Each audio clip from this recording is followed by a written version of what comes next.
आदाब, इस्तकबाल है माइनॉरिटी रिपोर्ट के साथ। मैं हूं आपके साथ अबू हुरैरा। नाज़रीन, यूपी असेंबली इंतखाबात के पहले मरहले की वोटिंग मुकम्मल हो चुकी है। पहले मरहले में 58 सीटों के लिए वोट डाले गए। पहले मरहले में मगरबी उत्तर प्रदेश के वोटर्स में काफी जोशो खरोश देखने को मिला। अब तमाम सियासी पार्टियों की नजरें आने वाले दूसरे मरहले पर टिकी हुई हैं, जहां 14 फरवरी को 55 सीटों के लिए वोट डाले जाएंगे।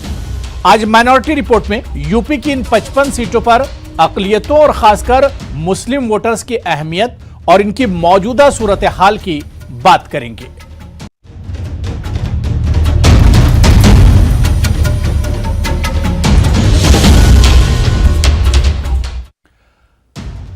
तो यूपी में पहले मरहले के बाद अब तमाम सियासी पार्टियों की नजरें आने वाले दूसरे मरहले पर टिकी हुई हैं। दूसरे मरहले की पोलिंग 14 फरवरी को होगी, जहां 55 सीटों के लिए वोट डाले जाएंगे। मगरबी उत्तर प्रदेश के इस दूसरे मरहले को मुस्लिम अक्सरती इलाका माना जाता है। माइनॉरिटी रिपोर्ट में यूपी की इन 55 सीटों पर अकलियतों और खासकर मुस्लिम वोटर्स की अहमियत और इनकी मौजूदा सूरत हाल जानेंगे और 2017 से अब तक सियासी समाजी उतार चढ़ाव यहां क्या कुछ हुआ है, इस रिपोर्ट के जरिए हम समझने की कोशिश करेंगे।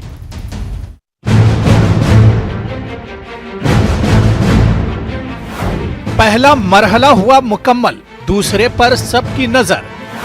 मगरिबी यूपी पर किसकी मजबूत होगी पकड़? मुस्लिम सीटों पर किसका कितना असर? आने वाले 14 फरवरी को यूपी असेंबली इंतखाबात के दूसरे मरहले के तहत 55 सीटों पर वोट डाले जाएंगे। ये 55 सीट यूपी के 9 अजला पर मुश्तमिल हैं, जिनमें सहारनपुर, बरेली, मुरादाबाद, रामपुर शामिल हैं। इन अजला में मुस्लिम आबादी बड़ी तादाद में है। रामपुर से लेकर सहारनपुर तक कई ऐसी सीट हैं जहां मुस्लिम वोटर्स की तादाद 30 से 40% के दरमियान है। यही वजह है कि दूसरा मरहला मुस्लिम एतबार से काफी अहम माना जा रहा है। मगरबी उत्तर प्रदेश के 20 अजला में मुसलमानों की आबादी 25% से भी ज्यादा है। इन 20 अजला में से 11 अजला की 58 सीटों पर पहले मरहले के तहत वोटिंग मुकम्मल हो चुकी है, जबकि 9 अजला की 55 सीटों पर 14 फरवरी को वोट डाले जाएंगे। तालीम और रोजगार, गुर्बत के अलावा समाजी तहफ्फुज यहाँ के लोगों के लिए बड़ा मुद्दा है। लेकिन हमेशा की तरह इस बार भी अंदाजा यही लगाया जा रहा है कि चुनाव में वोट डालते वक्त शायद मुद्दों पर पहचान हावी हो जाए। समाजवादी पार्टी ने पहले मरहले में 40 सीटों के लिए 12 मुस्लिम उम्मीदवार उतारे थे, जबकि बीएसपी ने 58 में से 16 और कांग्रेस ने 58 में से 11 मुस्लिम उम्मीदवारों को टिकट दिया था। बीजेपी ने यहां से एक भी मुस्लिम उम्मीदवार को टिकट नहीं दिया। सबसे ज्यादा बहस मुजफ्फरनगर में हो रही है, जहां 1/3 से ज्यादा आबादी मुसलमानों की है। बुढ़ाना, मीरापुर और चारथावल असेंबली हलकों में मुसलमानों की बड़ी आबादी है, लेकिन समाजवादी पार्टी इत्तेहाद ने जिले की 6 असेंबली सीटों में से एक पर भी मुस्लिम उम्मीदवार खड़ा नहीं किया।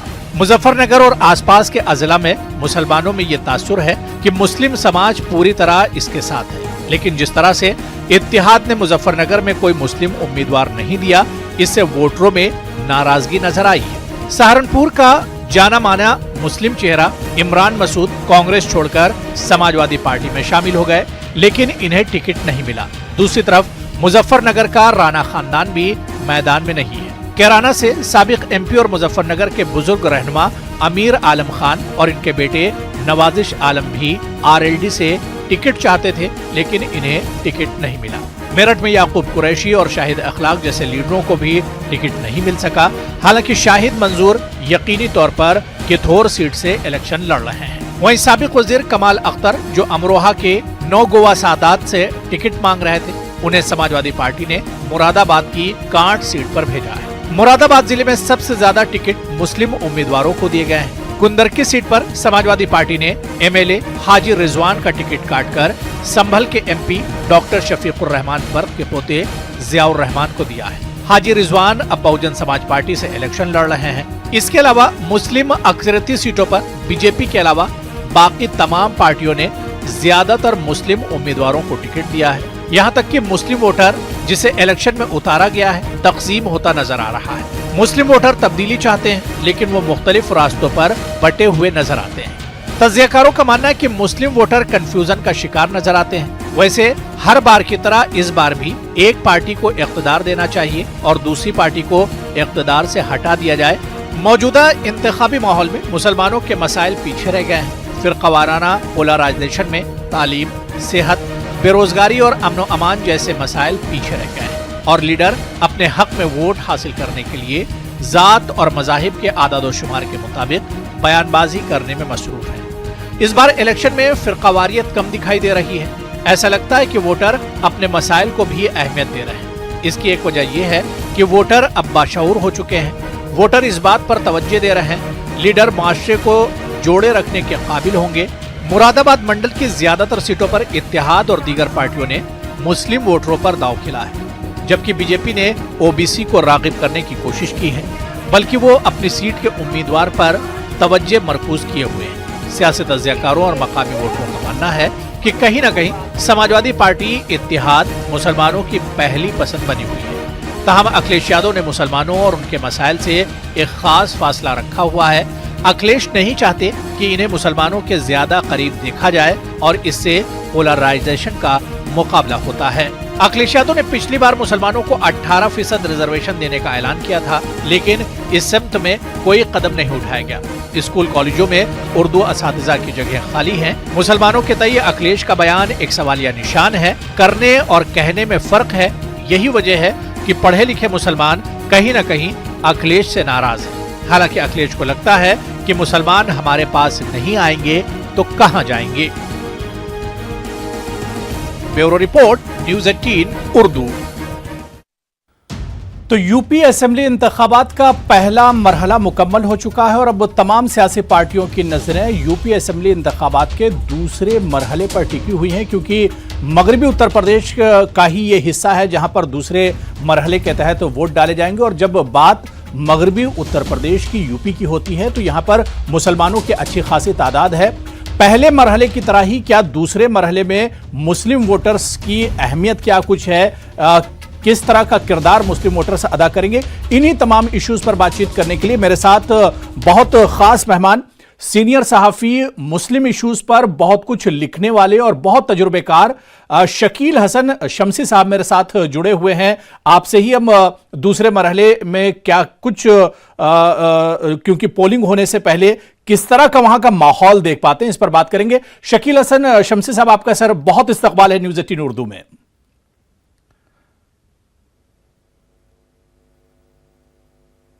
आपका भी शुक्रिया बहुत बहुत। जी शमसी साहब, सबसे पहले क्योंकि पहला मरहला मुकम्मल हो गया, यानी एक तरह से इंतखाबात की शुरुआत हो चुकी है, अब सबकी नजरें दूसरे मरहले पर टिकी हुई हैं, क्योंकि सर दूसरे मरहले का ताल्लुक भी मगरबी उत्तर प्रदेश से है और जहां की ये 55 सीटों पर दूसरे मरहले के तहत वोट डाले जाएंगे, इन पर अच्छी खासी मुस्लिम आबादी है और मुस्लिम वोटर्स की तादाद यहां पर अच्छी खासी है। किस तरह से देखते हैं इस दूसरे मरहले को और खासतौर से मुस्लिम वोटर्स का जो किरदार है, इसे किस तरह से आप देखते हैं? देखिए, ये इधर जो जिसको पश्चिमी उत्तर प्रदेश कहते हैं जी, ये इलेक्शन इसी तरफ से शुरू हुआ है और पूरा जो पश्चिमी हवाएं जो होती हैं उनको लू भी कहते हैं दूसरी जबान में, आमतौर पर जब जबान होती है तो लू चलेगी, किसके खिलाफ चलेगी ये तो बाद में मालूम होगा, लेकिन चल रही है यहीं से, ये तो मालूम है, क्योंकि इस इलाके में जैसा इलेक्शन अब की हुआ है जी, वैसा कभी नहीं हुआ। ऐसा इससे पहले कभी नहीं हुआ कि बहुत से उम्मीदवार किसी गांव में दाखिल ना हो पाए, गांव वालों ने लिख के लगा दिया हो कि हमारे यहाँ आना मना है खुला खुला पार्टी के लिए।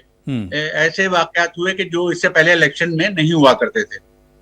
और इस बार जो सबसे खुशाइन जो चीज थी वो ये कि दलितों और मुसलमानों के बीच जो झगड़े पैदा किए गए थे वो इस बार उनकी कहीं जरा सी रमक भी नहीं दिखाई पड़ी और वो एकदम मिलकर वोट देने के लिए खड़े हुए, एक शाना बशाना, यहाँ तक कि जो कोरोना का प्रोटोकॉल था उसका भी पालन नहीं कर रहे थे लोग, एक दूसरे से भिड़े हुए खड़े थे, इस तरीके से वोट देने के लिए खड़े हुए लोग दिए। तो इस बार इधर से पश्चिम से शुरू हुआ तो लू चली है और लोग महसूस कर भी रहे हैं कि लू चली है और एक खास पार्टी को उसका नुकसान पहुंच सकता है। रहा मुसलमानों का सवाल, मुसलमान जो है वो बहुत समझदारी के साथ वोट करता है जी। पिछले कई इलेक्शनों में देखा गया है कि वो टैक्टिकल वोटिंग को अपनाते हैं और जहां पर देखते हैं उनको लगता है कि वो तो उनका मकसद खास तौर से ये होता है कि बीजेपी को शिकस्त दी जाए जी। और बीजेपी की जो भी कोशिश ये होती है कि किसी सूरत से मुसलमानों के लिए कुछ इशू बनाकर हिंदू मुस्लिम टेंशन पैदा कर दिया जाए, कशीदगी पैदा कर दी जाए। तो लेकिन अच्छी बात यह कि इस बार 1000 कोशिशों के बावजूद, तरह तरह की बातों के बावजूद इस पूरे इलाके में किसी किस्म का टेंशन पैदा नहीं हो सका, एकदम कशीदगी पैदा नहीं हो सकी, जो एक बहुत खुशाइन बात है कि बहुत कोशिश की लोगों ने, तरह तरह की बातें 80 और 20 और जिना और गन्ना, दुनिया भर की बातें हुई, लेकिन अवाम पर उसका कोई असर नहीं हुआ। अवाम जो थे उनमें जरा सा भी इख्तलाफ नहीं दिखाई पड़ा और कहीं फसाद की नौबत या कहीं झगड़े की नौबत या कहीं कशीदगी पैदा हो, ये बिल्कुल नहीं हुआ। यहां तक के कर्नाटक के मामले के हिजाब को भी लाकर यहाँ पर खड़ा कर दिया लोगों ने जी। तो उसको भी भुनाने की कोशिश की, लेकिन उससे भी नहीं हुआ। तो ये एक बहुत अच्छी बात है। और इस बार जहां जहां इलेक्शन हो रहा है उसमें बहुत से मुस्लिम अक्सरियती इलाके हैं, जैसा कि मुरादाबाद वगैरह है, और आप जानते हैं कि वहां पर बहुत बड़ी तादाद में मुसलमान रहते हैं, अक्सरियती इलाके, मुस्लिम अक्सरियती इलाके हैं इनमें से जहां पर इलेक्शन होने वाले, तो वहां पर भी टेंशन नहीं पैदा हो पा रहा है। ये सबसे बड़ी परेशानी है। अगर जरा सी भी टेंशन हिंदू मुस्लिम कशीदगी पैदा होगी तो उसका फायदा बीजेपी को पहुंचेगा यकीनी तौर पर। तो इस वक्त कुछ लोग कोशिश कर रहे हैं और कुछ मुसलमानों में भी ऐसे लोग सरगर्म हैं कि जो ये कोशिश कर रहे हैं कि वो कशीदगी पैदा करके अपना फायदा उठा लें, मुसलमानों को वोट हासिल कर लें। जाहिर बात है कि फिरका परस्ती तो दोनों तरफ की बुरी है, चाहे फिरका परस्ती वो हिंदू फिरका परस्ती हो चाहे मुस्लिम फिरका परस्ती हो, दोनों को मैं तो गलत समझता हूं और दोनों के खिलाफ रहता हूं हमेशा। नहीं बिल्कुल। तो मेरे शकील हसन शमसी साहब, सर 2017 के चुनाव भी आपने बहुत नजदीक से देखे थे, 2022 के चुनाव भी आप के सामने हैं, क्या कुछ बड़े सर बदलाव देखते हैं? क्योंकि 2017 में हम देखते हैं कि जिन मुस्लिम अक्सरियती सीटों की हम बात कर रहे हैं वेस्टर्न यूपी में, उन सीटों पर बीजेपी की शानदार जीत हुई थी। बीजेपी पहले मरहले में 58 सीटों में से 53 सीटें जीत कर आई थी, जिसमें मुस्लिम अक्सरियती जो सीटें वहां से 14 या 15 सीटें बीजेपी जीत कर आई थी, जहां पर मुसलमानों की तादाद अच्छी खासी है। इसी तरह का कुछ मंजरनामा दूसरे मरहले का भी 2017 का है। तो क्या इस बार कुछ तस्वीर बदली हुई होगी या इस बार भी मुस्लिम वोट जो है वो तकसीम हो जाएगा, बिखर जाएगा इस बार भी? वोट तो नहीं बिखरेगा। मैंने कहा भी कि टेक्निकल वोटिंग कर रहे हैं लोग, करेंगे, टेक्निकल वोटिंग की है लोगों ने कई जगह के ऊपर, और उनको जहां पर लग रहा है कि वो किस तरीके से बीजेपी को हरा सकते हैं। लेकिन पिछले इलेक्शनों में कुछ मसले सिर्फ हिंदू मुस्लिम को ही नहीं था, उसमें और भी मसले थे। आपको मालूम है बालाकोट का मामला था जिसका बहुत बड़ा एक हंगामा रहा, सर्जिकल स्ट्राइक थी उसको लेकर जिक्र हुआ था, और उससे देशभक्ति के जो अंदर जज्बात थे उनको भड़काया गया था अपने वोट हासिल करने के लिए। बहुत सी चीजें थी, वो भी थी। और उस वक्त तक मुजफ्फरनगर फसादात के भी जख्म ताजा थे लोगों के, तो वो भी उसको भी कैश किया गया। लेकिन इस बार किसान आंदोलन ने उन तमाम जख्मों को भर दिया। उन तमाम जख्मों पर उन्हीं ने अगर भरे नहीं तो कम से कम उन जख्मों पर फूल रख दिए ताकि एहसास ना हो कि ये जख्म है। तो उसकी वजह से एक ऐसा माहौल पूरे में पैदा हो गया उस पूरे इलाके में कि इसको 1000 कोशिशें करने के बावजूद जो हिंदू मुस्लिम को लोग अलग नहीं कर सके, जो एक बहुत अच्छी बात है। और मुझे लगता है कि बाकी जो भी अभी जितने भी मरहलों का इंतखाब बाकी है, वहां पर भी इसी तरीके का अवाम सबूत देंगे कि वो किसी भी तरीके से फिरकावारियत का शिकार ना हो या फिरका परस्ती का शिकार होकर किसी को वोट ना दें। लेकिन शकील साहब एक फैक्टर जो इस बार थोड़ा सा मजबूती से लड़ता हुआ नजर आ रहा है 2017 के मुकाबले में, ओवैसी फैक्टर को किस तरह देखते हैं? वेस्टर्न यूपी में काफी मेहनत की है। नहीं, मेहनत तो उन्हीं ने बहुत की है, लेकिन मैं नहीं समझता अगर आप इलेक्शन के बाद भी मुलाकात होगी, अगर वो 5 सीटें भी ले आए तो बहुत बड़ी बात होगी जी। और मुसलमान इतना नहीं, खुद तो नहीं जीतेंगे सर, खुद तो नहीं जीतेंगे, लेकिन किसी ना किसी का नुकसान तो कर देंगे कम से कम। नहीं करा पाएंगे, बहुत ज्यादा नहीं उम्मीद है कि बहुत ज्यादा वोट नहीं काट पाएंगे। और अगर आप देखें तो लोगों ने उनके लिए एक खास लफ्ज मशहूर भी कर रखा जिसको मैं लेना नहीं चाहता, जो वोट काटने वाले के लिए कहा जाता है। तो लोगों को इतनी तो अक्ल है, इतनी समझ है कि ये काहे के लिए खड़े हुए हैं या क्यों उन पर हमले करने का भी एक सिलसिला हुआ, हमला करके भी एक पैदा करने की कोशिश की गई कि जैसे हिंदुओं के सबसे बड़े दुश्मन यही हैं और मुसलमानों के सबसे बड़े बही खा यही है। एक कोशिश ये भी हुई, लेकिन उससे भी कोई फायदा नहीं पहुंचा और किसी किस्म का भी तनाव पैदा नहीं हुआ, क्योंकि अगर ये उनके ऊपर हैदराबाद में हुआ होता तो शायद हैदराबाद में फसाद हो जाता। लेकिन यहाँ पर उनकी मकबूलियत इतनी नहीं है कि जिसकी वजह से उनके लिए लोग खड़े हो जाते या निकल आते घरों से कि क्यों हो रहा है। तो जिन लोगों ने किया था ये सोचकर कि वो भड़काने में कामयाब हो जाएंगे, वो कामयाब नहीं हो सके। तो बिल्कुल शकील हसन शम्सी जी, किस तरह से वेस्टर्न यूपी का जो पॉलिटिकल इक्वेशन है उसे किस तरह से आप देखते हैं? क्या क्योंकि कहा यही जाता है कि जिसकी शुरुआत अच्छी होती है और वेस्टर्न यूपी में जो जितनी ज्यादा सीटें लेकर आता है, फिर यूपी के इख्तिदार में वही आता है, वापसी उसी की होती है जो वेस्टर्न यूपी में जिसकी कारकर्दगी अच्छी होती है। देखिए, इस वक्त तो जो हालात है इसमें सिर्फ दो पार्टियों में मुकाबला नजर आ रहा है, सामने सामने का मुकाबला जो नजर आ रहा है वो दो पार्टियों, कहीं कहीं एक आध सीट के ऊपर तो कुछ कैंडिडेट भारी पड़ सकते हैं, लेकिन जो निकल कर सामने मंजर है वो टोटलिटी में ये है कि इस वक्त समाजवादी पार्टी और बीजेपी आमने सामने है, और बीजेपी की तरफ से जिस शिद्दत के साथ समाजवादी पार्टी की मुखालिफत की जा रही है उससे ये बात समझ में आ रही है कि उसको भी मालूम है कि हमारा मेन राइवल कौन है, हमारा मेन दुश्मन कौन है। प्राइम मिनिस्टर और योगी और नड्डा और जितने भी लोग हैं वो दो लड़कों के पीछे पड़े हुए हैं कि दो लड़के क्या हैं, उनके लिए मुसीबत बन गए। तो और खुद मोदी जी ने भी कहीं कहा कि ये लाल टोपी वाले रेड अलर्ट है। रेड अलर्ट का मतलब होता है खतरे की घंटी बज जाना। तो खुद उन्हीं ने महसूस कर लिया है, लगता है ऐसा कि खतरे की घंटी बज गई है उनके लिए। उनके पास तो जाहिर बात है जराए हैं, उनको अंदरूनी खबरें होती हैं, इसीलिए पूरी ताकत झोंक दी। जितनी बंगाल के इलेक्शन में ताकत नहीं झोंकी थी उससे ज्यादा यूपी के में इलेक्शन में बीजेपी ने अपनी ताकत झोंक दी है जी। लेकिन उसका नतीजा क्या निकलेगा वो तो बाद में मालूम होगा, मगर इस वक्त जो है वो समाजवादी पार्टी काफी अच्छी पोजीशन में है और बहुत सख्त मुकाबला हो रहा है जहां पर भी। बिल्कुल शकील हसन शम्सी जी, क्योंकि समाजवादी पार्टी आरएलडी इत्तेहाद और बीजेपी के दरमियान ये मुकाबला माना जा रहा है, लेकिन साइलेंट तौर पर आप देखिए कि ओवैसी फैक्टर एक अपनी जगह, मायावती और बीएसपी को किस तरह से आप देखते हैं? बड़ी तादाद में मुस्लिम उम्मीदवार को इस बार मायावती ने एक तरह से और बीएसपी ने मौका दिया है, तो इसे किस तरह से देखें? क्या जहां पर 4 मुस्लिम उम्मीदवार खड़े हो जाएंगे वहां पर बीजेपी को फायदा नहीं हो जाएगा? नहीं, देखिए इससे दो चीजें होती हैं, दो तरीके के रवैये होते हैं जी। बीजेपी का एक तो बीएसपी का जो वोट बैंक है वो तो उनका सॉलिड है, जो उनको वोट करता ही करता है, चाहे कोई उनके यहाँ कन्वेंसिंग के लिए जाए कोई ना जाए जी। लेकिन इसके दो फायदे होते हैं। जब बहुत से मुस्लिम कैंडिडेट खड़े होते हैं तो वो ध्रुवीकरण जिसे हिंदी में कहते हैं ना, वो नहीं हो पाता है, पोलराइजेशन नहीं हो पाता है। पोलराइजेशन जो है, अगर एक मुसलमान खड़ा होगा तो उसके सामने अगर एक हिंदू खड़ा होगा तो पोलराइजेशन के खतरा बहुत रहता है।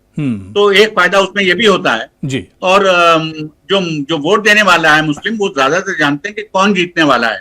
तो वो टैक्टिकल वोटिंग जो मैंने कहा, वो टैक्टिकल वोटिंग ये करते हैं कि जहां उनको लगता है बहुजन समाज पार्टी जीत रही है उसको जितवा देते हैं वो जी। जहां उनको लग रहा है कि कांग्रेस का पल्ला भारी है वहां पर उनको जितवा सकते हैं। लेकिन मेन मुकाबला जो है वो समाजवादी पार्टी और भारतीय जनता पार्टी के दरमियान ही है। तो ये जो मल्टी पार्टी सामने सिस्टम है या जो मल्टी पार्टी लोग लड़ रहे हैं, इससे कोई नुकसान नहीं है। लोग समझते हैं वोट बढ़ जाएगा, वोट बढ़ता कम है, वोट ध्रुवीकरण का जो खतरा है वो कम हो जाता है। तो बिल्कुल 2017 में मुस्लिम वोटर्स और मुस्लिम वोट जो था बट गया था, जिसकी वजह से बहुत नुकसान भी उठाना पड़ा।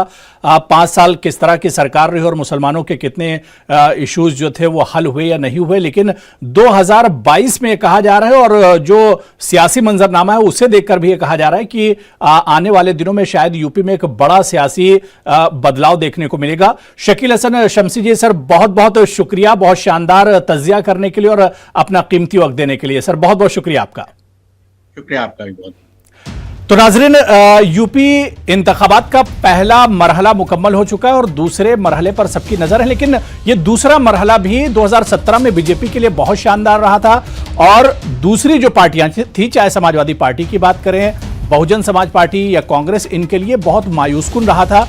क्या 2017 की कारकर्दगी बीजेपी दोहरा पाएगी या समाजवादी पार्टी और आरएलडी का जो इत्तेहाद है वो डटकर बीजेपी का मुकाबला कर पाएगा? इन्हीं तमाम आदद और शुमार पर बातचीत करने के लिए हम मजीद तफसील से मैजिक वॉल पर बात करेंगे और आपको समझाने की कोशिश करेंगे कि 2017 और 2022 में कौन कौन से बड़े आंकड़े हैं या 2017 के जो नताइज थे वो किस तरह के थे। सीधे चलते हैं मैजिक वॉल पर। तो नाज़रीन, यूपी इंतखाबात का पहला मरहला मुकम्मल हो चुका है और अब सबकी नजरें टिकी हैं दूसरे मरहले पर। पहले मरहले की तरह ही यूपी का दूसरा चुनाव का जो मरहला है वो भी बहुत अहमियत का हामिल है। इसमें कौन कौन से बड़े फैक्टर हैं, कौन सियासी पार्टियों के लिए कौन कौन से फैक्टर अहम होंगे, इस पर हम बात करेंगे। इसके अलावा मुस्लिम वोटर्स के एतबार से दूसरा जो मरहला है वो कितना अहमियत का हामिल है, इस पर भी हम बात करेंगे। मैजिक वॉल के साथ हम मौजूद हैं और दूसरे मरहले में जो अहम फैक्टर हैं उन पर हम बात करेंगे। बहुत जल्दी हम आपको बता दें कि दूसरे मरहले की कुल सीटें कितनी हैं और ये दूसरे मरहले में मुस्लिम वोटर्स जो हैं वो कितनी अहमियत के हामिल हैं और इसके अलावा दलित वोटर्स की बड़ी तादाद दूसरे मरहले में है। तो हम आपको चलिए बहुत जल्दी बता देते हैं कि क्या क्या चीज़ अहमियत के हामिल होंगी अगर दूसरे मरहले की हम बात करते हैं यूपी की। जी हाँ, मैजिक वॉल पर अब दूसरे मरहले की ये पूरी डिटेल आपके सामने है। यहाँ पर अगर हम बात करते हैं तो दूसरा मरहला काफ़ी अहमियत का हामिल हो जाता है। जी हाँ, आप देखिए कि यूपी में दूसरे मरहले के तहत जब वोट डाले जाएंगे तो दूसरे मरहले में कुल 55 सीटें हैं जिस पर पोलिंग हो रही है। दूसरा मरहला यूपी का 2017 में बीजेपी के लिए बहुत शानदार रहा था और अगर हम आपको बताएं तो इन 55 सीटों में दूसरे मरहले में बीजेपी 38 सीट जीत कर आई थी। जी हाँ, कैमरामैन से मैं कहूंगा कि इसे थोड़ा सा क्लोज करके आप दिखाइए कि 38 सीटें बीजेपी 55 में से जीत कर आई थी। इसके अलावा समाजवादी पार्टी जो पहले मरहले में 2017 में पिछड़ गई थी, दूसरे मरहले में उसकी कारकर्दगी थोड़ी सी बेहतर हुई थी और समाजवादी पार्टी 15 सीटें जीत कर आई थी दूसरे मरहले में। इसके अलावा कांग्रेस और बीएसपी की अगर बात करें तो कांग्रेस के खाते में 2 और बीएसपी दूसरे मरहले में अपना खाता नहीं खोल पाई थी। यानी कुल मिलाकर 2017 में बीजेपी के लिए दूसरा मरहला भी बहुत शानदार रहा था, क्योंकि मगरबी उत्तर प्रदेश की हम बात कर रहे हैं जहां पर यह दूसरा मरहला हो रहा है। तो इसमें मुस्लिम फैक्टर कितना अहमियत का हामिल है, इस पर भी हम बात करेंगे। और मुस्लिम फैक्टर की अगर हम बात करते हैं तो अब हम आपको एक तस्वीर दिखाएंगे इस पे मैजिक वॉल के जरिए कि मुस्लिम फैक्टर कितना इम्पॉर्टेंट है। और 2017 में जो मुस्लिम फैक्टर जहां पर मुस्लिम वोट सीट्स ज़्यादा थी, बीजेपी की सूरत हाल वहां पर किस तरह की थी, बीजेपी की कारकर्दगी किस तरह की थी। मुस्लिम फैक्टर की अगर हम बात करते हैं दूसरे फेज में 2017 में तो 55 सीटों में से 46 सीटें ऐसी थीं जहां पर मुस्लिम वोटर्स की तादाद बहुत अच्छी है और उन 46 सीटों में से बीजेपी 30 सीट जीत कर आई थी। मतलब आधे से ज्यादा सीटें, ऐसी सीटें जहां पर मुस्लिम वोटर्स की तादाद ज्यादा है, वहां पर बीजेपी ने 30 सीटें जीती थी। इसके अलावा समाजवादी पार्टी के खाते में 14 सीटें गई थी, कांग्रेस के खाते में 2 सीटें गई थी। तो ये फैक्टर यहां पर बहुत अहम हो जाता है कि 55 सीटें जिसमें से 46 सीटें जो मुस्लिम अक्सरती सीटें हैं उनमें से 30 सीट बीजेपी जीत कर आती है। क्या 2022 में बीजेपी अपनी इस कारकर्दगी को एक तरह से बरकरार रख पाएगी या फिर इसमें कोई बड़ा बदलाव होगा? क्योंकि 2022 में समाजवादी पार्टी और आरएलडी एक साथ हैं और इसके अलावा किसान तहरीक को भी हमें नहीं भूलना चाहिए। इसके अलावा और भी कई ऐसे इश्यूज हैं। तो क्या इत्तेहाद ये एक बड़ा फैक्टर बीजेपी के अगेंस्ट होगा या फिर किसान आंदोलन जो है, किसान और जाट की जो नाराजगी है वो एक बड़ा फैक्टर होगा? लेकिन 2022 की अगर हम बात करते हैं इसमें एक और बहुत अहम फैक्टर, खासतौर से मुस्लिम एतबार से अगर हम बात करें तो एमआईएम की एंट्री 2017 में भी एमआईएम थी लेकिन इतनी मजबूती से चुनाव ने लड़ रही थी। इस बार अगर हम बात करें तो 2022 में एमआईएम की एंट्री हुई है। जी हाँ, तो ये एमआईएम कितना बड़ा फैक्टर होगा ये भी अब देखना बहुत अहम होगा, क्योंकि ये तमाम के तमाम मुस्लिम अक्सरती सीटें हैं और इन मुस्लिम अक्सरती सीटों पर क्या एमआईएम कोई बड़ा उलटफेर करेगी ये देखना भी बहुत अहम होगा। लेकिन 2017 की अपनी कारकर्दगी अगर बीजेपी बरकरार रख पाती है तो बीजेपी के लिए बहुत अच्छा होगा। लेकिन समाजवादी पार्टी जो अकेले दम पर एक तरह से लड़ी थी या दूसरी पार्टियों के साथ उसका इत्तेहाद था, लेकिन इस बार मगरबी यूपी की जो बड़ी पार्टी है आरएलडी, उसके साथ समाजवादी पार्टी लड़ रही है। तो क्या समाजवादी पार्टी और आरएलडी बीजेपी को पिछाड़ने में कामयाब हो पाएंगी ये देखना भी बहुत अहम होगा। तो कुल मिलाकर दूसरा मरहला जो है बहुत अहमियत का हामिल है यूपी इंतखाबात के ताल्लुक से और इसके अलावा मुस्लिम फैक्टर यहाँ पर बहुत अहम होगा। तो इस बार भी तस्वीर 2017 जैसी होती है या 2017 से हटकर जो है वो तस्वीर इस बार होने जा रही है यूपी इंतखाबात की, ये देखना बहुत अहम होगा। तो जाहिर सी बात है कि जीत और हार या एक एक करके जो मरहले हैं उनमें इंतखाबात और पोलिंग होती रहेगी। नतीजे 10 मार्च को आएंगे। किसके हक में क्या कुछ फैसला होता है ये देखना बहुत अहम होगा। तो चलिए, माइनॉरिटी रिपोर्ट में आज फिलहाल इतना ही। मुझे और पूरी टीम को इजाजत दीजिए। आदाब।